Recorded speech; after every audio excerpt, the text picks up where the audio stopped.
নেতা হৈ কি ইলেকশ্যন ঘোষণা আজিলৈকেও দিয়া হোৱা নাই, কেতিয়া হ'ব কেতিয়া নহ'ব। তো গতিকে এটা ছিষ্টেমেদি আমি কৰিম আৰু ৰাজনৈতিক দলবিলাকে নিজৰ নিজৰ ষ্টাইলত ঘোষণাটো কৰি যাব।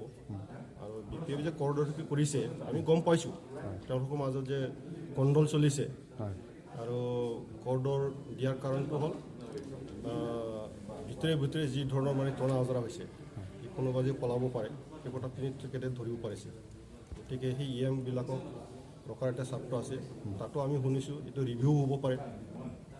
গতিকে যিটো সিদ্ধান্ত তেখেতে কৰিছে সেই সিদ্ধান্তত যিসকলে টিকেট পাইছে তেওঁলোকেও গম নাপায়, তেওঁলোকৰ যিবিলাক মানে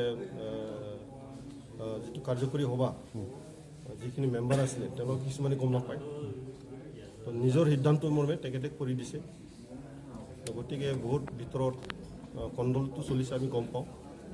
গতিকে তথাপিও ঘোষণা কৰাটো নিজাববীয়া, UPF হিচাপে তেওঁলোকে ঘোষণা কৰিছে, আমাৰ ক'বলগীয়া একো নাই।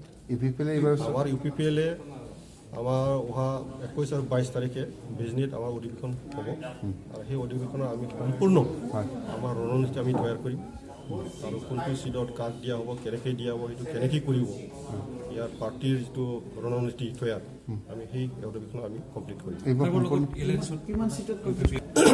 UPPL এলায়েন্সৰ কথাটো বা হোৱা নোহোৱা গোটেই কথাখিনি আমি অধিৱেশনত আমি আলোচনা কৰিম। এটা কথা স্পষ্ট যে যিটো ৰাজনীতিক দল সমবাপন্ন কোনোবা দলৰ লগত যদি আলোচনাৰ যদি প্ৰয়োজন আছে আমি নিশ্চয় আলোচনা কৰিম। আমাৰ কথাটো হ'ল এইবাৰ যিটো BTAD সলনি পেলাই BTR আহি গ'ল, পুৰণা চৰকাৰ ইয়াত মানে পৰিৱৰ্তন ঘটাই নতুন চৰকাৰ ইয়াত বহুৱাব ৰাইজে। তো গতিকে অনাগত দিনত নতুন চৰকাৰখন হ'ব সকলো জাতি জনগোষ্ঠীক আঁকোৱালি পেলাই সমমৰ্যাদাৰ সম উন্নয়নৰ কাৰণে কাম কৰিব। টোটেলি ইয়াৰ উগ্ৰপন্থী নাই, সশস্ত্ৰ সংগঠন নাই, আন্দোলনৰ শেষ। গতিকে স্থায়ী শান্তি ইয়াত প্ৰতিষ্ঠা হৈ গ'ল। এইবাৰ ৰাইজে শান্তিৰ ভাতৃত্ববোধ ৰক্ষা কৰি পেলাই অনাগত দিনত এটা নিশা দুৰ্নীতি মুক্ত চৰকাৰ নিশ্চয় ৰাইজে প্ৰতিষ্ঠা কৰিব আৰু UPPL ইয়াৰ বিকল্প হিচাপে ৰাইজৰ মাজত যাওঁ আৰু ৰাইজে UPPL চৰকাৰ গঠন কৰিব।